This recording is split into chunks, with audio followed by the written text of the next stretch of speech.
প্রধান উপদেষ্টা অধ্যাপক মোহাম্মদ ইউনূস বলেছেন, অভিবাসনের পুরো ব্যবস্থাটাই দালালদের দখলে। শ্রমশক্তি রপ্তানিতে বড় বাধা এই দালাল চক্র।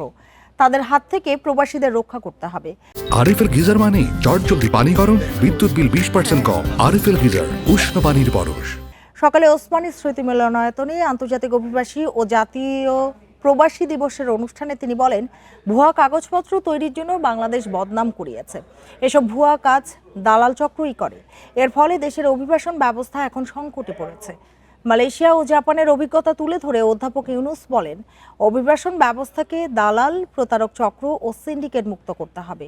তিনি বলেন, জাপান সরকার 1 লাখ কর্মী নিতে চাইলেও দক্ষ জনশক্তির অভাব বড় চ্যালেঞ্জ হয়ে দাঁড়িয়েছে।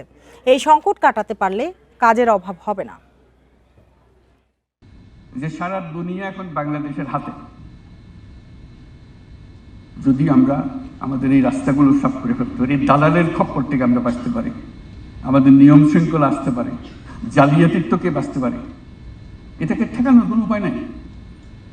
কারণ এই রেয়ার ম্যাটেরিয়াল মিনারেল তাকে আসতেই হবে, এই খনিজ তাকে খোঁজ নিতেই হবে এবং সেটা সন্ধান করতে হবে। সন্ধান করলে এই খনির গোড়া গোটায় সেখানে আসতে হবে। এই হলো গোড়া।